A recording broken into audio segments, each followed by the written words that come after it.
إن الحمد لله نحمده ونستعينه ونستغفره ونعوذ بالله من شرور أنفسنا ومن سيئات أعمالنا. من يهده الله فلا مضل له ومن يضلل فلا هادي له، وأشهد أن لا إله إلا الله وأشهد أن محمدا عبده ورسوله أرسله الله تعالى بالحق بشيرا ونذيرا. يا أيها الذين آمنوا اتقوا الله حق تقاته ولا تموتن إلا وأنتم مسلمون.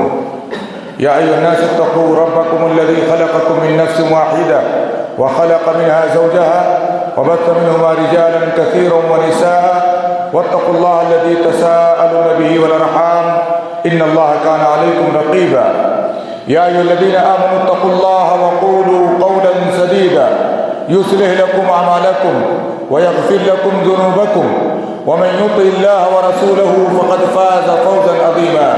أما بعد، فإن خير الحديث كتاب الله، وخير الهدي هدي محمد صلى الله عليه وسلم، وشر الأمور محدثاتها، وكل محدثة بدعة، وكل بدعة ضلالة، وكل ضلالة في النار.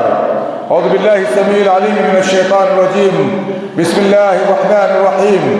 الله ولي الذين آمنوا يخرجهم من الظلمات إلى النور، والذين كفروا أولياؤهم الطاغوت أولئك أصحاب النار هم فيها خالدون. رب اشرح لي صدري ويسر لي أمري واحلل عقدة من لساني يفقهوا قولي رب زدني علما. تمام قسم کی تعریف، توصیف، کبریائی اور بڑائی عظمت و جلال کا مستحق اللہ وحدہ لا شریک ہے، جو ہم سب کا، ساری کائنات کا تنہا خالق و مالک ہے. درود و سلام و جملہ انبیاء کرام پر، خصوصاً سید الاولین والآخرین امام الانبیاء والاتقیاء سید المرسلین خاتم النبیین جناب محمد رسول اللہ صلی اللہ علیہ وسلم پر اور آپ کے آل و اصحاب پر. محترم حاضرین، آج جمعہ کے خطبے میں جس موضوع پر تھوڑی دیر آپ کے سامنے کچھ گفتگو کروں گا وہ ہے بدعقیدگی کے نقصانات. عقیدہ کسے کہتے ہیں اور بدعقیدگی کسے کہتے ہیں، پہلے ہمیں یہ جان لینا چاہیے. ایک مسلمان کا جو کام ہے، آدمی اگر اس کام کو کما حقہ انجام دیتا ہے، جس کو ہم فرائض اسلام کہتے ہیں، یا وہ کام جو اس کے دل سے تعلق رکھتا ہے، جس کو ہم ایمان کہتے ہیں، اس پر کما حقہ ایمان لاتا ہے، یا ان فروعات پر ایمان رکھتا ہے جو فروعات اللہ کے رسول صلی اللہ علیہ وسلم نے یا صحابہ رسول نے بطور تعلیم ہم کو عطا کی ہے، تو ہم ایمان پر ہیں، ہم صحیح عقیدے پر ہیں، صحیح منہج پر ہیں.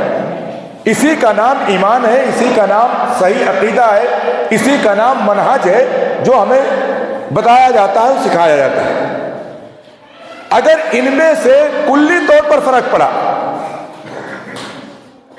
ایک آدمی ہے نماز نہیں پڑھتا ہے، روزہ نہیں رکھتا ہے، مال ہونے کے باوجود زکوٰۃ نہیں دیتا ہے، حج کی استطاعت ہونے کے باوجود حج نہیں کرتا ہے، یا نعوذ باللہ اللہ کی وحدانیت کا اقرار تو کرتا ہے، نبی کی رسالت کے بارے میں اس کو ڈاؤٹ ہے، اس کو شک ہے، یا شک نہیں ہے لیکن آپ کو خاتم النبیین نہیں مانتا ہے، یا آپ کو سارے جہان والوں کے لیے نبی اور رسول نہیں مانتا ہے، یا اس کو ان چیزوں پر مکمل عمل کرتا ہے لیکن ایمانیات کے معاملے میں ڈگمگ ہوتا ہے.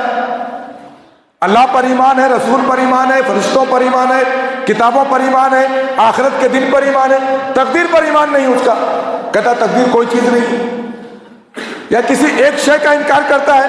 میرے بھائیوں، ایسے آدمی کے بارے میں کہا جاتا ہے بدعقیدہ ہے. کیا ہے وہ؟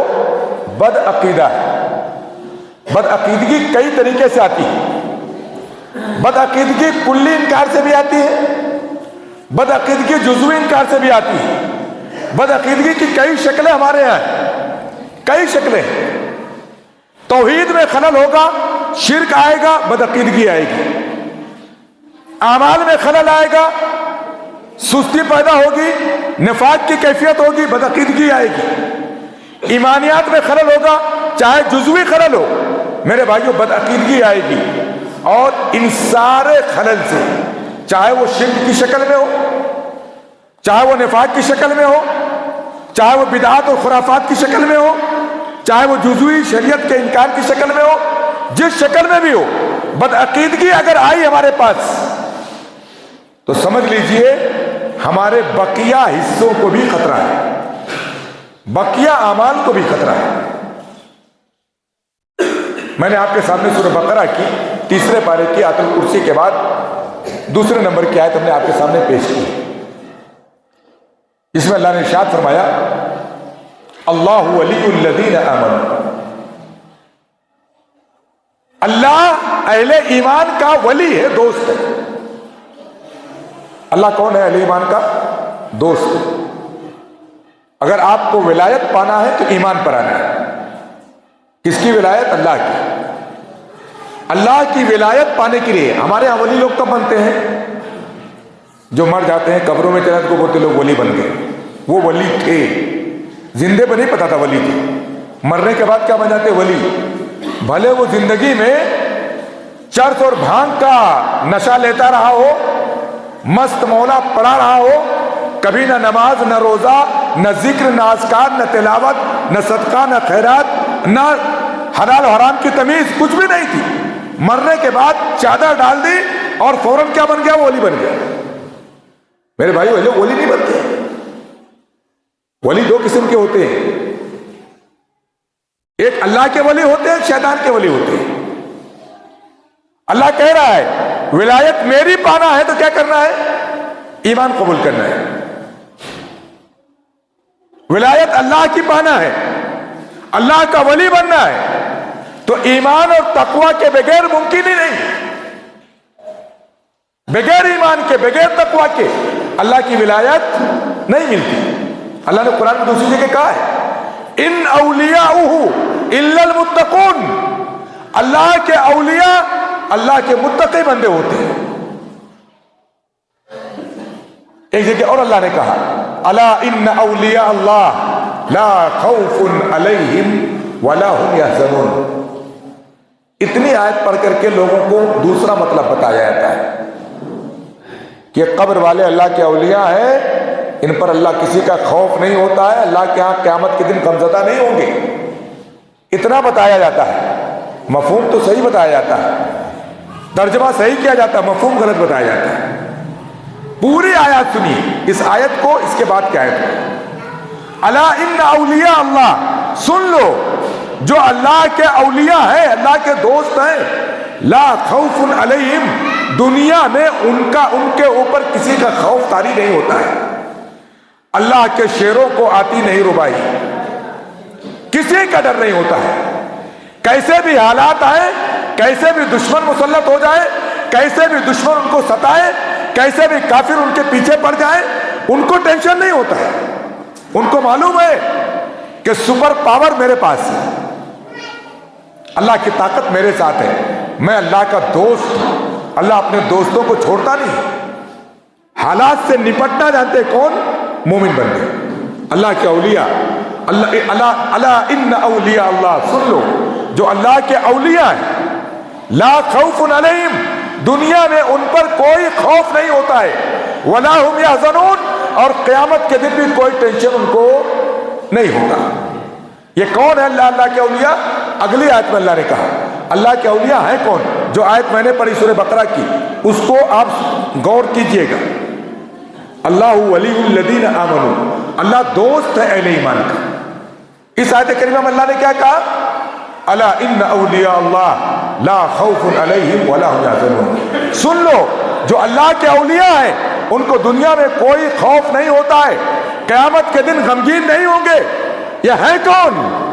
اللہ نے اگلی آیت میں کہا الذین آمنوا وکانوا یتقون، جو ایمان لاتے ہیں اللہ پر، جو اللہ کا تقوی اختیار کرتے ہیں، اللہ سے ڈرتے رہتے ہیں، وہ اللہ کے بندے ہیں، وہ اللہ کے ولی ہیں، جن پر دنیا میں کوئی خوف نہیں ہوتا ہے اور قیامت کے دن میں انشاءاللہ ان کے اوپر کوئی ٹینشن ہوگا نہیں ہوگا۔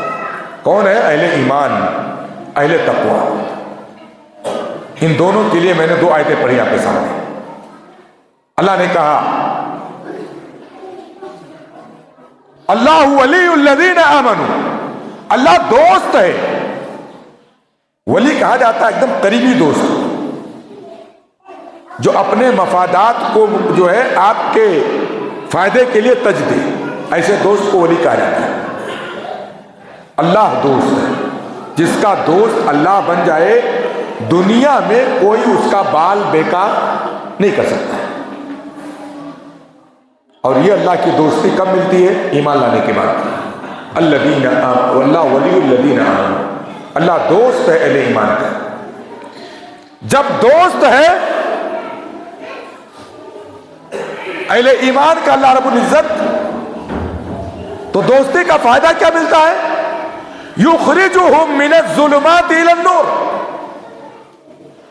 اللہ اپنے دوستوں کو تاریکیوں سے نکالتا ہے، ظلمات سے نکالتا ہے، اور کس راستے پر لے جاتا ہے؟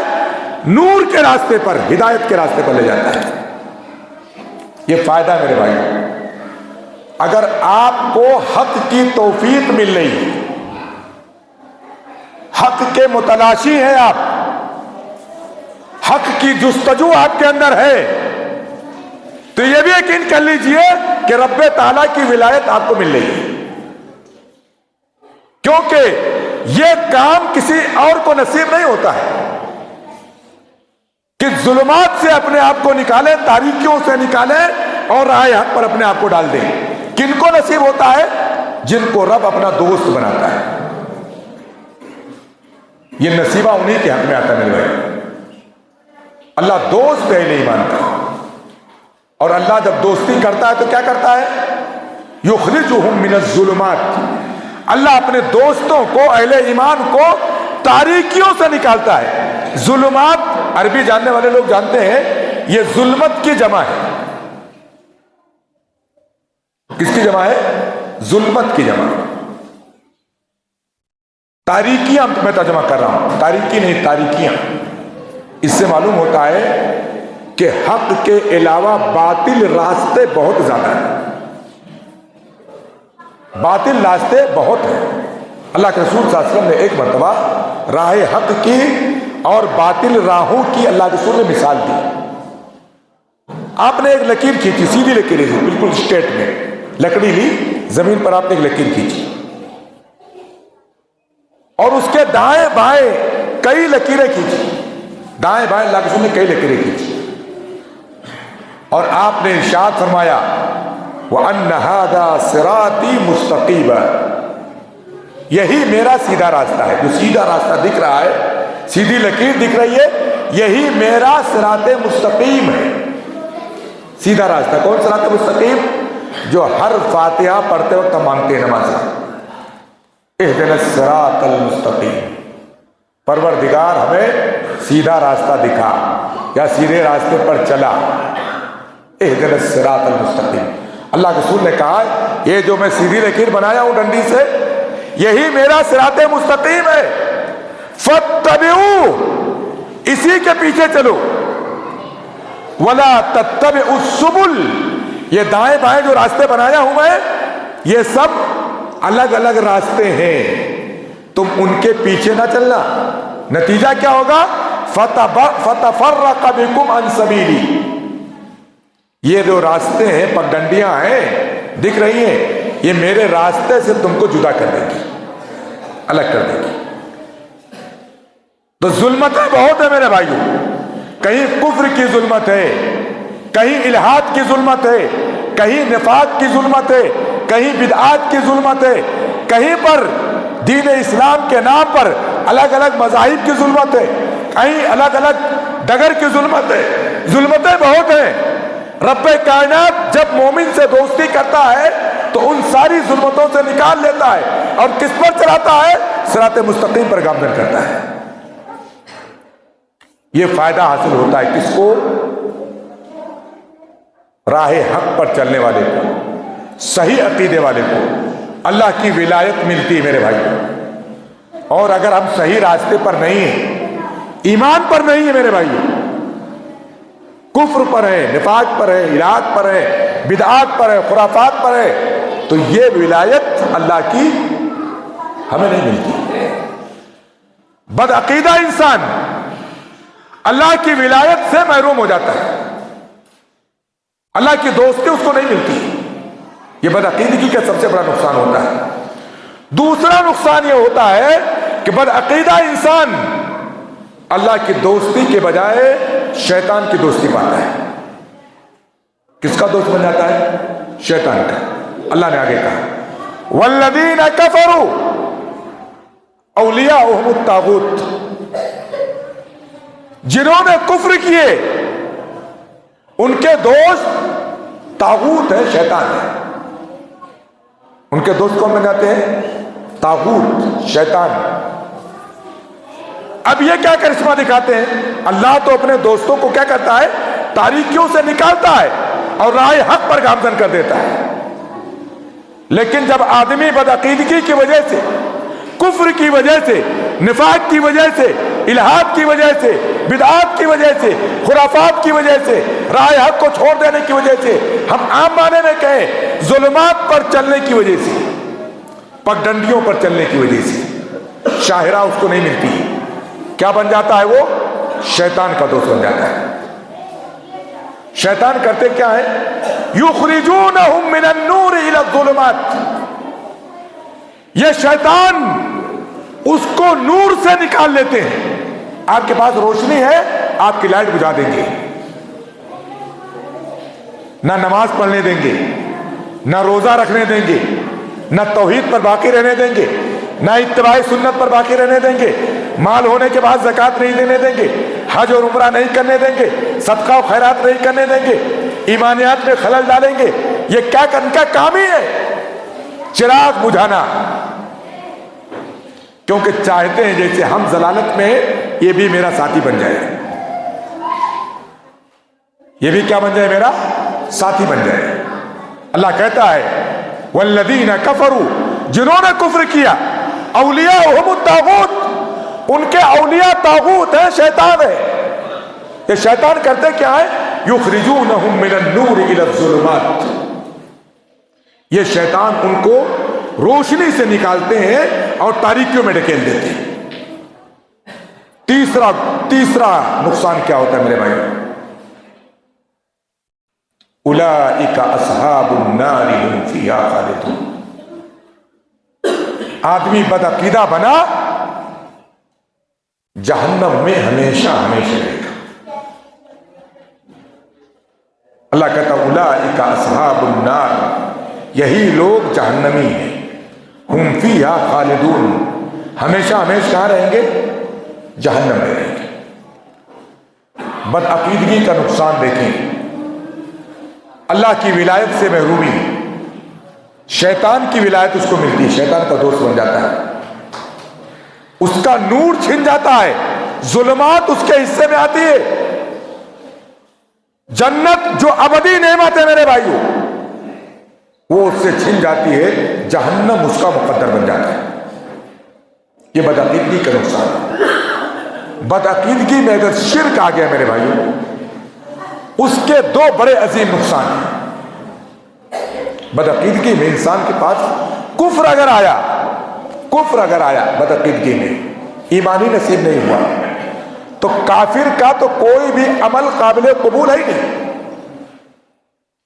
کوئی بھی عمل اللہ کے ہاں قابل قبول نہیں۔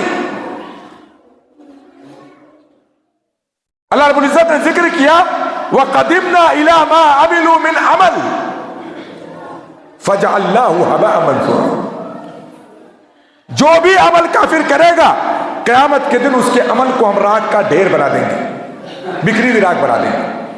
اسے راکھ کے پھونک مار دو، ختم، اس کے عمل کی کوئی حیثیت نہیں ہوگی۔ بے شمار مثالیں حدیثوں میں موجود ہیں۔ عدی بن حاتم نے اپنے باپ حاتم طائی کے بارے میں پوچھا، میرے ابا اتنے مشہور سخی تھے، حاتم طائی کا نام ہم لوگ بھی جانتے ہیں، حاتم طائی بہت سخی آدمی تھے، بڑی فیاضی، بڑی مہمان نوازی، غریبوں کا خیال۔ کہا اللہ کے رسول صلی اللہ علیہ وسلم، ان کے لڑکے عدی ایمان لے آئے تھے، اللہ کے رسول صلی اللہ علیہ وسلم کیا میرے ابا کو ان کے کاموں کا اجر ملے گا کہ نہیں ملے گا؟ کہا تمہارے ابا نے جس نیت سے کام کیا تھا اس کو پا لیا، جس نیت سے کام کیا تھا اس کو، ان کا مقصد شہرت حاصل کرنا تھا، اور پورا عرب، پوری دنیا حاتم طائی کو جانتی ہے، وہ شہرت اس کو مل چکی ہے۔ ایمان نہیں تھا، اس کا عمل اللہ کیا کوئی فائدہ نہیں دے گا۔ ابن جدعان کے تعلق سے اما عائشہ نے سوال کیا، کہا ابن جدعان، عبداللہ ابن جدعان نیک آدمی تھے لیکن جہالت میں مر گئے تھے، کفر کی حالت میں خاتمہ ہوا تھا۔ وہ مہمانوں کی مہمان نوازی کرتے تھے، غریبوں کا خیال کرتے تھے اور مسافروں کا خیال کرتے تھے۔ کہا اللہ کے رسول صلی اللہ علیہ وسلم، ان کا یہ عمل ان کو جہنم سے نجات دے گا؟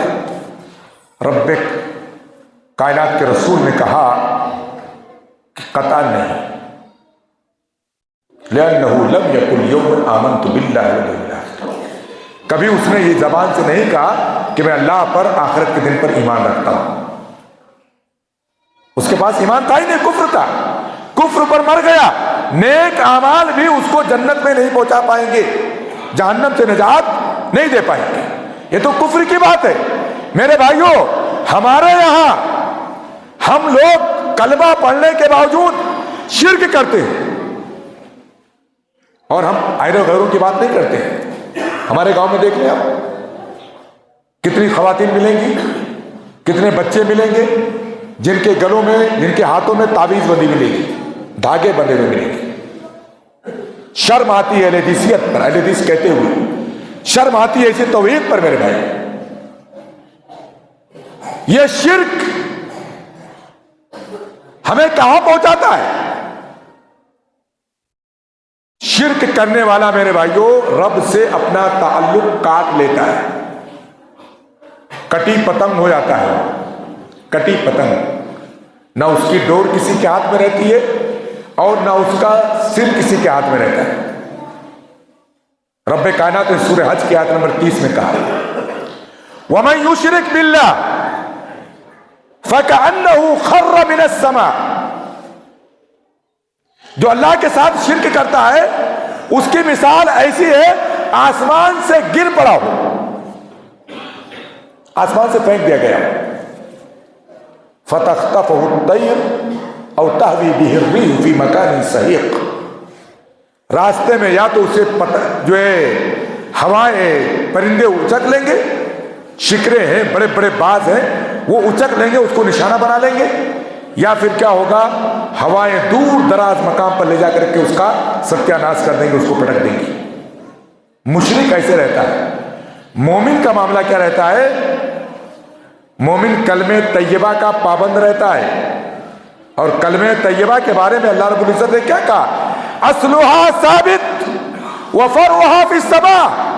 آپ کلمہ طیبہ نہیں بولتے، جب لا الہ الا اللہ محمد الرسول اللہ بولتے ہیں تو زمین میں آپ پائیدار رہتے ہیں، اور اس کا سرا آسمان میں، 7ویں آسمان کے اوپر رب کائنات کے ہاتھ میں رہتا ہے۔ آپ کلمہ طیبہ پڑھ رہے ہیں، آپ جوائنٹڈ ہیں رب کائنات سے، آپ کا تعلق رب سے ملا ہوا ہے۔ آپ کا ولی کون ہے؟ اللہ رب العزت جو رب العالمین ہے۔ جیسے آپ نے شرک کیا، کلمہ توحید کو پامال کیا، اللہ تعالیٰ آپ سے رشتہ ختم کر دیتا ہے۔ اور میرے بھائیوں، جس سے رب رشتہ ختم کر لے، اللہ کی قسم دنیا کی کوئی طاقت اس کو بچا نہیں سکتی، کوئی طاقت اس کو بچا نہیں سکتی۔ ایک معمولی شرک کر کے، شرک معمولی لگتا ہم کو، معمولی نہیں، کتنا خطرناک ہے۔ اللہ رب العزت نے قرآن کریم میں ذکر کیا، تو دنیا کی بات کر رہا ہوں، دنیا میں آپ کا کوئی ولی نہیں رہ جاتا ہے، آپ کا کوئی مددگار نہیں رہ جاتا ہے۔ اگر آپ نے اللہ کے ساتھ شرک کیا، آپ کٹی پتنگ کے مانند ہیں، کیا حشر ہوگا آپ کو بھی نہیں پتا ہے۔ لیکن آخرت میں کیا انجام ہوگا شرک کا؟ جہنم سے کی ابدی نعمت ملے گی، جہنم کی، جنت سے ہمیشہ کے لیے محرومی۔ اللہ نے ارشاد فرمایا، وَأَنَّهُ مَن يُشْرِكْ بِاللَّهِ فَقَدْ حَرَّمَ اللَّهُ عَلَيْهِ الْجَنَّةَ، جو اللہ کے ساتھ شرک کرے گا اللہ نے اس کے اوپر جنت حرام کر دی۔ کیا حرام کر دیا ہے؟ جنت حرام کر دی. وَمَأْوَاهُ النَّارُ, اس کا ٹھکانہ جہنم ہے. وَمَا لِلظَّالِمِينَ مِنْ أَنصَارٍ, ظالموں کا کوئی مددگار نہیں ہوگا. ظالموں کا کوئی مددگار نہیں ہوگا. یہ چوتھا نقصان ہے. پانچواں نقصان ہے جو میں نے آپ کے سامنے ذکر کیا, بدعقیدگی کا, شرک کا پانچواں نقصان. بدعقیدگی, شرک ہے میرے بھائی.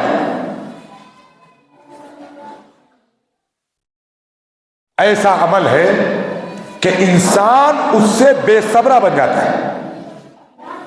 بدعقیدگی ہمارے اندر جب آتی ہے انسان کیا ہو جاتا ہے؟ بے صبرہ. صبر کی طاقت چھن جاتی ہے, صبر کی قوت ختم ہو جاتی ہے. آپ دیکھیں گے ہم میں سے کتنے لوگ ہیں ضعیف الایمان لوگ ان کو پکڑتے ہیں, ظالم لوگ غلط نعرے لگواتے ہیں, بھلے وہ دل سے نہ لگا رہے ہو بیچارے, اللہ کرے دل سے نہ لگائے, مکرا ہے لیکن وہ بولنے لگتے ہیں. لیکن کتنے ایسے ہوتے ہیں جو کیا کرتے ہیں؟ نہیں دبتے, غلط جملے زبان سے نکالتے ہی نہیں ہیں, کیونکہ ان کو پتا ہے شرکیہ کفریہ جملہ زبان سے نکالنے پر ہمارا ایمان سلب ہو سکتا ہے. نہیں نکالتے. ایک واقعہ سناؤں, اشارہ کروں. ابراہیم علیہ السلام کے بارے میں آپ جانتے ہیں, بتوں کے توڑنے کے پاداش میں ان کو قوم نے جو سزا دی تھی, سزا کیا تھی؟ بہت بڑا آگ کا الاؤ تیار کیا گیا. اتنا بڑا آگ کا الاؤ تھا کہ ابراہیم علیہ السلام کو ڈالنے کے بارے میں سوچا کہ اب کیسے ڈالا جائے, اس کو کون قریب لے کر کے جائے. منجنیق بنائی گئی. شیطان نے مشورہ دیا منجنیق بناؤ, جس میں بڑے بڑے پتھر رکھ کے مارے جاتے تھے پہلے. اسی میں ابراہیم کو رکھ کر کے آگ میں دور سے پھینک دو. ابراہیم علیہ السلام کو جب اس میں بٹھایا گیا منجنیق میں پھینکے جانے کے لیے, ابراہیم علیہ السلام نے اس آگ کو دیکھا, دشمنوں کو دیکھا. اگر معافی مانگ لیتے, ہاتھ پاؤں جوڑ لیتے تو شاید کام بن جاتا, کام بن جاتا. لیکن اس توحید پرست اور توحید کے امام کے ذہن میں یہ بات قطعاً نہیں آئی کہ ہم کسی بندے سے فریاد کریں. ایمان پر مر جائیں گے یہ ہمارے لیے گوارا ہے, لیکن کسی مشرک کی مدد نہیں لیں گے, کسی مشرک کے سامنے ہاتھ نہیں پھیلائیں گے. نتیجہ کیا ہوا میرے بھائیوں؟ جب کسی کی مدد نہیں مانگی, مدد مانگی تو کس سے مانگی؟ اللہ سے. کیا کہا؟ حسبنا اللہ ونعم الوکیل, ہمارے لیے اللہ کافی ہے, بہترین کارساز ہے. آگ بھی کس کی مخلوق ہے؟ اللہ کی. اور پوری کائنات اللہ کی مخلوق ہے میرے بھائی. ہمیشہ موحد کی اس پر نظر رہتی ہے. میرے چاہنے والے بھی اللہ کی مخلوق ہے, میرا برا چاہنے والے بھی اللہ کے مخلوق ہے. بندوں کے دل میرے رب کے ہاتھ میں, انگلیوں میں, 2 انگلیوں میں. میرا رب جس طرح چاہتا ان کو پھیرتا ہے. ابراہیم علیہ السلام کو یقین تھا کہ اگر مشرکوں نے یہ آگ روشن کیے مجھے جلانے کے لیے, میرا رب اسے گل و گلزار بنانے پر قادر ہے. کیا کہا؟ حسبنا اللہ ونعم الوکیل, میرے لیے اللہ کافی ہے, بہترین کام بناتا ہے. آگ میں پھینکے نہیں گئے تھے. رب نے کیا کہا؟ قلنا یا نار کونی بردا وسلاما علی ابراہیم. ہم نے کہا آگ تو ٹھنڈی اور سلامتی والی ہو جائے ابراہیم پر. یہ صبر کی قوت ابراہیم علیہ السلام کے اندر کس نے دی؟ ہمارے نبی کے اندر کس نے دی؟ دشمن سر پر موجود ہے. حضرت ابو بکر کو خطرہ ہے کہ کہیں دشمن دیکھ لیں گے تو مجھ کو اور اللہ کے رسول کو پکڑ لے جائیں گے. خدشے کا اظہار کر رہے ہیں. اللہ کے رسول کیا کہہ رہے ہیں؟ لا تحزن ان اللہ معنا, غم نہ کرو اللہ ہمارے ساتھ ہے. میرے بھائیوں, یہ طاقت کس کو ملتی ہے؟ اہل ایمان کو. صبر کی طاقت, صبر کی طاقت. اور مشرک جو ہوتا ہے بیچارہ, جس کے پاس ایمان نہیں ہوتا ہے, وہ صبر کی طاقت سے محروم کر دیا جاتا ہے. یہ طاقت چھن جاتی ہے. میرے بھائیوں, ایک بات اور کہوں گا, قیامت کے دن بدعقیدگی میں سے ایک بدعقیدگی یہ ہے کہ انسان بدعتوں کا شکار ہوتا ہے. ہمارے یہاں ہم لوگ مسلمان ہیں، کتنے تہوار ہیں؟ 2 تہوار۔ اللہ کے رسول صلی اللہ علیہ وسلم نے کہا لِكُلِّ قَوْمٍ عید وَلَنَا عیدان، ہر قوم کی کوئی نہ کوئی عید ہوتی ہے، اللہ نے ہم کو 2 عید دی ہے، عید الفطر، عید الاضحیٰ۔ ہمارے یہاں کون کون سی عیدیں آتی ہیں؟ محرم کی عید آتی ہے۔ کون سی عید آتی ہے؟ شعبان، 15ویں شعبان کی عید آتی ہے، ربیع الاول کی عید آتی ہے، بڑی عیدیں آنے لگی ہیں میرے بھائی۔ یہ سب بدعات ہے۔ شریعت کا کام نبی کے زمانے میں مکمل ہو گیا، جب مکمل ہو گیا تو نبی کی ضرورت اس دنیا میں نہیں رہی، اللہ نے نبی کو وفات دے دی، شریعت مکمل کر دی۔ نبی کے زمانے میں جو شریعت نہیں تھی، بعد میں وہ شریعت نہیں بن سکتی، اس کو بدعت کہا جاتا ہے۔ بدعتی کا حشر کیا ہوگا میرے بھائیوں؟ بدعت بھی بدعقیدگی ہے، یاد رکھیے گا، بدعت بھی بدعقیدگی ہے۔ بدعتیوں کا حشر کیا ہوگا؟ اس کا نقصان کیا ہوگا؟ قیامت کے دن نبی کے ہاتھوں حوض کوثر سے محروم ہوگا، یہ آخرت کا نقصان ہے۔ دنیا میں نقصان کیا ہوتا ہے؟ دنیا میں نقصان یہ ہوتا ہے کہ بدعتی کا کوئی بھی عمل، نہ نفل نہ فرض، اللہ کے قابل قبول نہیں ہوتا ہے۔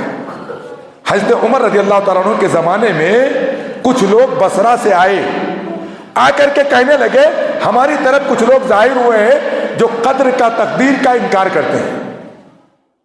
حضرت عمر رضی اللہ تعالیٰ عنہ نے کہا سنو، جب ان کے پاس جانا تو بتا دینا کہ عبداللہ بن عمر کا تمہارے ساتھ کوئی تعلق نہیں ہے،